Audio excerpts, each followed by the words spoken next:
Hello everyone, this is Shilpa Singh from SS classes. आज हम पढ़ेंगे वर्णमाला। वर्णमाला सभी जानते हैं कि वर्णमाला में स्वर और व्यंजन होते हैं, लेकिन स्वर के क्या प्रकार हैं और व्यंजन के क्या प्रकार हैं, आज हम ये पढ़ेंगे। So let's start.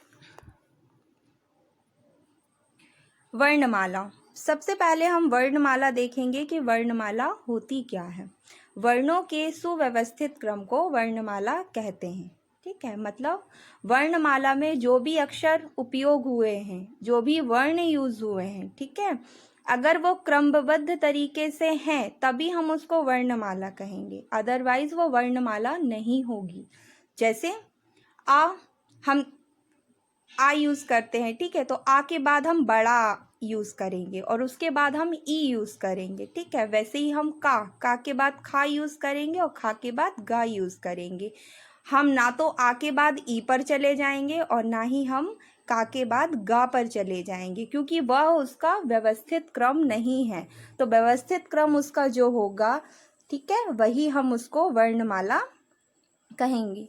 वर्णमाला में दो प्रकार होते हैं। ठीक है, मतलब वर्णमाला के अंदर दो चीजें होती हैं, एक होता है स्वर और एक होता है व्यंजन। ठीक है, तो सबसे पहले हम देखेंगे स्वर क्या होता है। यह स्वतंत्र रूप से बोले जाने वाले वर्ण होते हैं।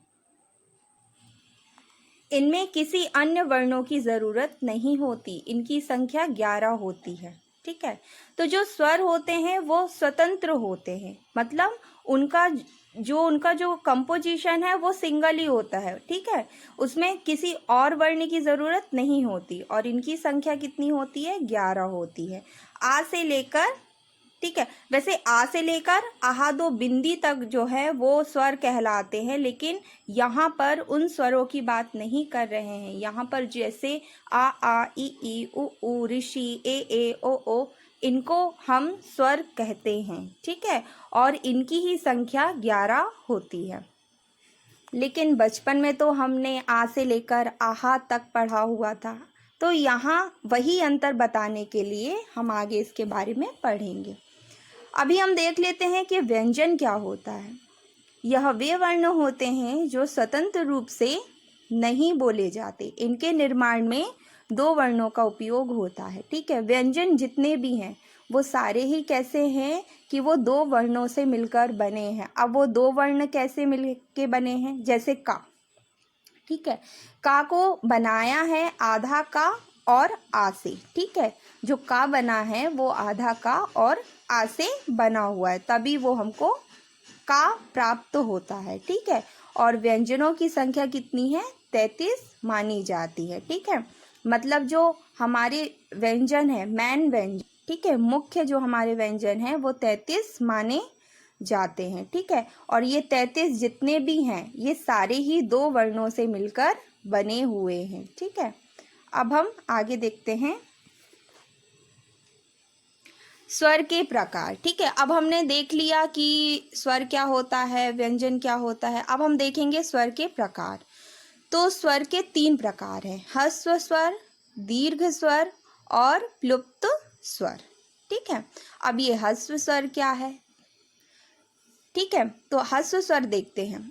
यह वे स्वर होते हैं जिनको बोलने में कम समय लगता है। ठीक है, मतलब ये आपका कितना टाइम लेगा? बहुत कम टाइम लेगा। जैसे आ ई उ, ठीक है, इसको जब हम प्रोनाउन कर रहे हैं, इसको जब हम बोल रहे हैं, ठीक है, तो क्या हो रहा है कि ये बहुत कम टाइम ले रहा है। तो जो कम टाइम ले स्वर में, ठीक है, तो वो ह्रस्व स्वर होता है। ठीक है, नेक्स्ट देखेंगे दीर्घ स्वर। यह वे स्वर होते हैं जिनको बोलने में ज्यादा टाइम लगता है। अभी पहले हमने देखा कि वो कम टाइम ले रहा है, अब ये दीर्घ वाला क्या करेगा? ये ज्यादा टाइम लेगा। ठीक है, जैसे आ ई उ, ठीक है, इसको जब भी हम बोलेंगे तो ये कितना टाइम ले रहा है? उससे ज्यादा टाइम ले रहा है। ठीक है, तो इसलिए ये दीर्घ स्वर है, मतलब ये दीर्घ मतलब लंबा टाइम ले रहा है। नेक्स्ट हम देखेंगे प्लुप्त स्वर। ठीक है, तो ये जो प्लुप्त स्वर होता है ये क्या होता है? तो जो दीर्घ स्वर हमारा था ना, उससे भी ज्यादा टाइम जो स्वर लेते हैं। ठीक है, ठीक है, तो वो क्या होते हैं, प्लुप्त स्वर होते हैं। जैसे हमने कहा ओम, ठीक है, जब हम ओम कहते हैं तो ओम कहने के बाद क्या होता है कि वो ज़्यादा टाइम तक गूंजता रहता है, मतलब जो हमने कहा ओम, ठीक है, तो वो बहुत देर तक गूंजता रहता है। ठीक, तो ये होता है प्लुप्त स्वर। अब नेक्स्ट हम देखते हैं मुख्य बिंदु। अब मुख्य बिंदु क्या है, ये स्वर से रिलेटेड है, जैसे अनुस्वार वर्ण। ठीक है, तो हमने जैसे पहले बोला कि जो स्वर की संख्या कितनी होती है, 11 होती है। तो यहाँ जो अम है और जो आहा है, इसको अनुस्वार वर्ण कहा जाता है।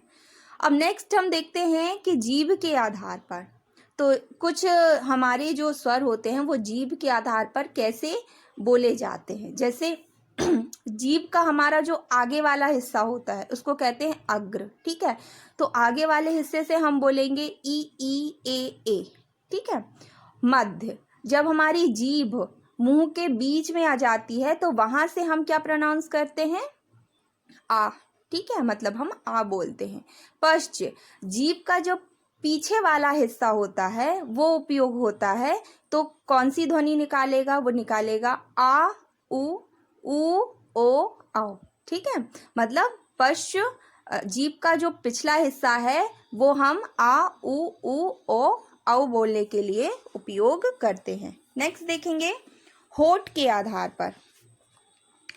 अब जो हमारे जो स्वर हैं, ठीक है, तो उसमें होठ का कैसे उपयोग होगा। जैसे व्रतमुखी, जब हमारे होठ पूरे गोल हो जाएं, ठीक है, उन स्वरों को बोलने के लिए जिनके लिए पूरे गोल हो जाएं, तो वो व्रतमुखी होते हैं, स्वर होते हैं। जैसे उ ओ, इसको जब हम बोलेंगे तो हमारा पूरा होठ कैसा हो जाएगा, गोल हो जाएगा।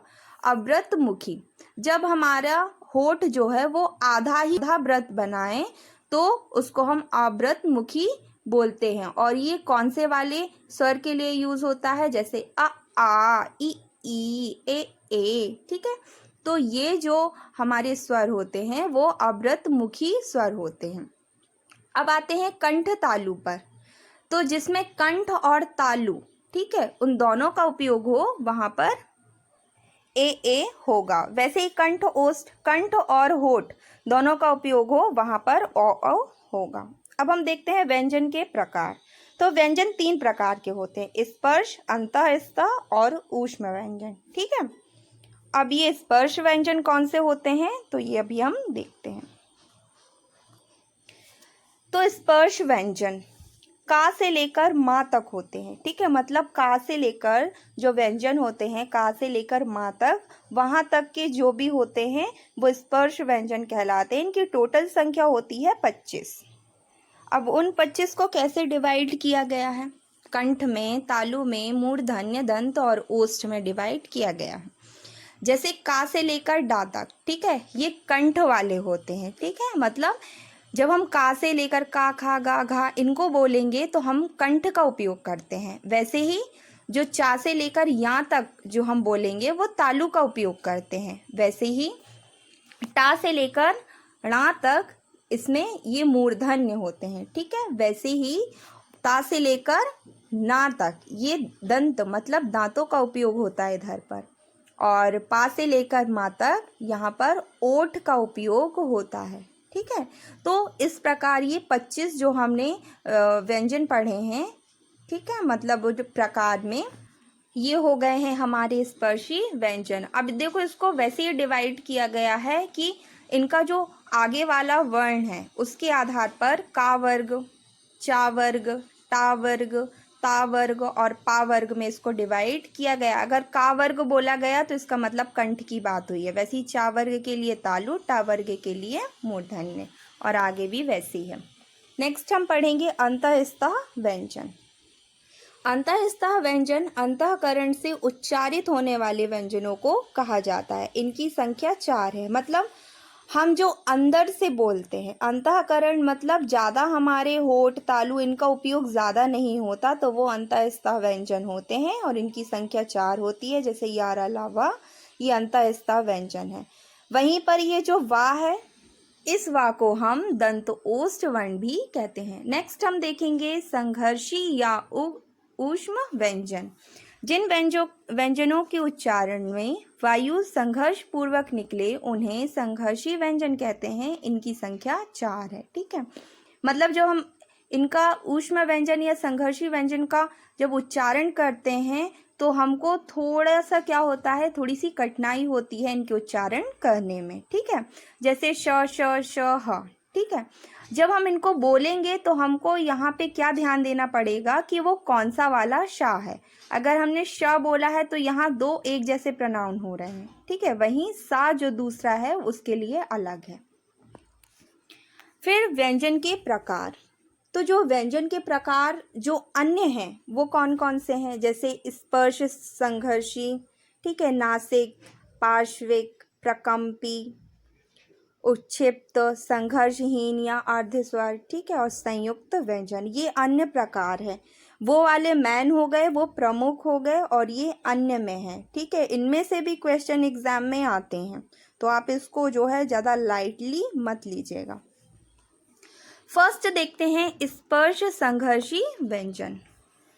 जिन व्यंजनों के उच्चारण में स्पर्श का समय अपेक्षाकृत अधिक होता है और उच्चारण के बाद वाला भाग संघर्षी हो जाता है, वे स्पर्श संघर्षी कहलाते हैं। ठीक है, मतलब जब हम इसको उच्चारण करेंगे, ठीक है, तो जो स्पर्श मतलब ये हमारे मुंह के हिस्से में जो जहाँ पर भी ये स्पर्श कर रहा है वो ज़्यादा टाइम ले रहा है, और जब हम बाद में इसको बोल देते हैं तो हमको थोड़ी सी कठिनाई होती है, जैसे च छ ज झ। ठीक है, अगर हम इनको जल्दी से रिपीट करना चाहेंगे तो हमको थोड़ा सा क्या होता है, कठिनाई होता है। ठीक है, क्यों होती है, क्योंकि अगर हम इसको एक साथ बोल देंगे ना तो सामने वाला डिफरेंस नहीं कर पाएगा, क्योंकि ये सारे एक जैसे लगेंगे, इसलिए हमको थोड़ा सा रुकना पड़ेगा, फिर इसको हमको बोलना पड़ेगा। ये क्या है कि हमारे मुंह के अंदर जो है वो जहाँ पर भी ये स्थान ले रहे हैं छूने के लिए, उसके साथ ये क्या करते हैं, फिर बाद में संघर्षी भी हो जाते हैं। नेक्स्ट होता है नासिक्य व्यंजन।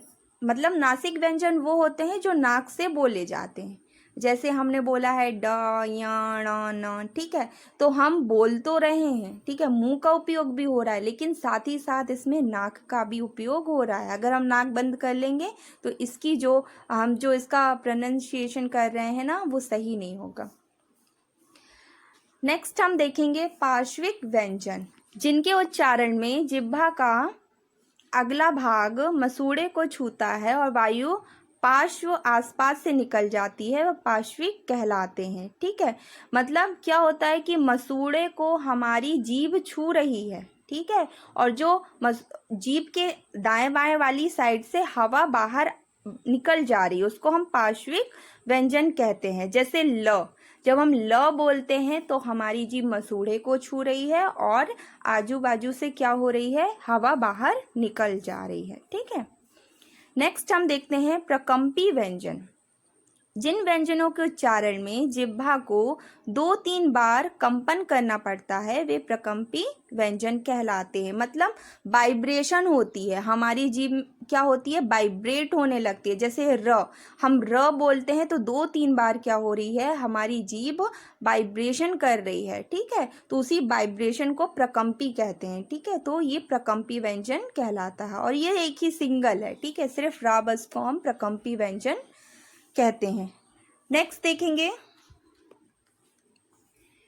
उच्छिप्त व्यंजन।